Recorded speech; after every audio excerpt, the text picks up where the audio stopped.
CMB का area यानी निचली मेंटिल और बाह्य क्रोड का एरिया, निचली मेंटिल और बाह्य क्रोड जहां पर मिले वो एरिया है, उसे अपन क्या करें हैं सीएमबी क्षेत्र या सीएमबी एरिया।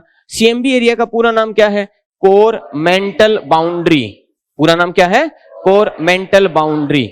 ये सीएमबी क्षेत्र है, इसमें 2016 में जियोफिजिस्ट के द्वारा रिसर्च की गई और उनके द्वारा एक शोध पत्र प्रकाशित किया गया कि इस सीएमबी के 20% भाग पर ताप रासायनिक पाइल्स पाई जाती हैं। ताप रासायनिक पाइल्स पाई जाती हैं, थर्मोकेमिकल पाइल्स है वो पाई जाती हैं। अब ये हैं क्या, ठीक है, और कहां कहां पाई जाती हैं और इनका काम क्या है, ठीक है। मेरी बात ध्यान से सुनना कि सीएमबी का क्षेत्र यानी 2900 किलोमीटर की गहराई तक का क्षेत्र है। कहां? 2900 किलोमीटर की गहराई का क्षेत्र है, जिसको अपन सीएमबी क्षेत्र कह रहे हैं। उसके टोटल एरिया के 20% भाग पर क्या पाई जाती हैं? ताप रासायनिक पाइल्स। ये ताप रासायनिक पाइल्स हैं क्या? तो बताएंगे ताप रासायनिक पाइल्स है वो सेमी लिक्विड स्टेट में है, अर्ध तरल अवस्था में है। कैसी अवस्था में? अर्ध तरल अवस्था में, न ठोस है और न तरल है, दोनों के बीच की स्थिति है। बात समझ आ रही है?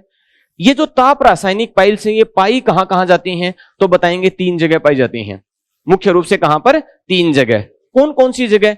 तो बताएंगे एक तो ये पाई जाती हैं दक्षिणी अफ्रीका है उसके नीचे, और मैं दक्षिणी अफ्रीका की बात कर रहा हूं, इसका मतलब दक्षिणी अफ्रीका देश की बात नहीं कर रहा, महाद्वीप की बात कर रहा हूं। अफ्रीका महाद्वीप का दक्षिणी भाग। दूसरा मध्य प्रशांत महासागर। कौन सा है? मध्य प्रशांत महासागर। और तीसरा दक्षिणी प्रशांत महासागर। कौन सा है? दक्षिणी प्रशांत महासागर। तो ताप रासायनिक पाइल्स हैं वो कहां कहां पाई जाती हैं? 3 जगह। पहला दक्षिणी अफ्रीका, मध्य प्रशांत महासागर और दक्षिणी प्रशांत महासागर। अच्छा, उस सागर की तली पर है क्या ये? नहीं। कहां पर? 2900 किलोमीटर की गहराई पर। यह बात समझ में आ गई क्या? यानी है तो 2900 किलोमीटर की गहराई पर, लेकिन सतह पर वो एरिया कौन सा है? तो एक दक्षिणी अफ्रीका, एक मध्य प्रशांत और एक दक्षिणी प्रशांत। क्लियर है? इनका काम क्या है? ध्यान से सुनना। ये ताप रासायनिक पाइल्स जो पाई जाती हैं ये इस सीएमबी एरिया को क्षैतिज परिवहन है उसमें अवरोध उत्पन्न करती हैं, क्षैतिज रूप से प्रवाहित होने से रोकती हैं। ठीक है, यानी हॉरिजॉन्टल डिस्प्लेसमेंट, क्षैतिज परिवहन है उसको तो अवरुद्ध करेंगी, क्षैतिज परिवहन को तो क्या करेंगी? अवरुद्ध करेंगी। और अगर इससे चट्टानें ऊपर की तरफ उठें उसको सहयोग करेंगी, यानी अपवार्ड मूवमेंट हो। अगर यहां से चट्टान ऊपर की तरफ उठे तब तो ये सीएमबी में जो ताप रासायनिक पाइल्स पाई जाती हैं ये थ्रस्ट देती हैं, उसको धक्का देती हैं, और अगर क्षैतिज परिवहन हो तो उसे रोकती हैं। ठीक है, यानी क्षैतिज परिवहन को अवरुद्ध करेंगी, लेकिन अगर पूछा जाए ऊर्ध्वाधर परिवहन है इसको सपोर्ट करेंगी। ये बात समझ में आ रही है क्या? ठीक है, तो सीएमबी एरिया यानी कोर मेंटल बाउंड्री वाला एरिया है, उसके 20% भाग पर ताप रासायनिक पाइल्स पाई जाती हैं। ये खोज किसने की? ये जियोफिजिस्ट के द्वारा की गई। किसके द्वारा? जियोफिजिस्ट के द्वारा, भूभौतिक वैज्ञानिक हैं उनके द्वारा की गई। ठीक है, अपने यहां पर इंडिया में जो ज्योग्राफी पढ़ी जाती है ना, वो पढ़ी जाती है 50 नंबर के प्रैक्टिकल की वजह से, और ये सच्चाई है। ठीक है, अमेरिका और ज्यादातर अपन आर्ट्स के स्टूडेंट है वो पढ़ते हैं। ठीक है, यूरोप और अमेरिका में इसे पढ़ा जाता है साइंस के स्टूडेंट्स के द्वारा।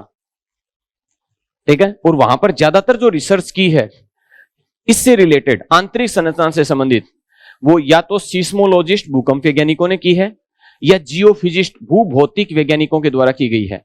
फिजिक्स के स्टूडेंट जिन्होंने बाद में है वो पृथ्वी की आंतरिक संरचना से संबंधित अध्ययन किया हो, वो जियोफिजिस्ट, तो उनके द्वारा ये इंफॉर्मेशन बताई गई है। ठीक है, तो ये ताप रासायनिक पाइल्स हैं, ये 3 जगह पाई जाती हैं। ये सीएमबी एरिया के क्षैतिज परिवहन को अवरुद्ध करती हैं। पृथ्वी अपनी अक्ष पर घूर्णन कर रही है ना, तो ये जो बाह्य क्रोड है ये भी तो घूमेगी, और ये तरल अवस्था में है। ठीक है, तो इसके ऊपर की चट्टानें नहीं घूमे, ऊपर की चट्टानें क्षैतिज रूप से नहीं घूमे, इसमें ये क्या करेगी? अवरोध उत्पन्न करेगी, और ऊर्ध्वाधर गमन के लिए क्या करेगी, सपोर्ट करेगी। ये बात समझ आ रही है क्या? ये एक बात पढ़ी अपन ने, ताप रासायनिक पाइल्स, क्लियर है? ये ताप रासायनिक पाइल्स है ना, ये पाई जा रही है निचली मेंटिल में। कौन सी मेंटिल में? निचली मेंटिल में। अब यहां से ये जो ताप रासायनिक पाइल्स है ना, यहां से चट्टाने हैं वो ऊर्ध्वाधर गमन करती हैं, ऊर्ध्वाधर ऊपर की तरफ गमन करती हैं, ठीक है? कहां से कहां तक? तो बताएंगे 2700 किलोमीटर की गहराई से लेकर 2900 किलोमीटर की गहराई तक, 2700 से लेकर 2900 किलोमीटर की गहराई तक। नीचे है ना,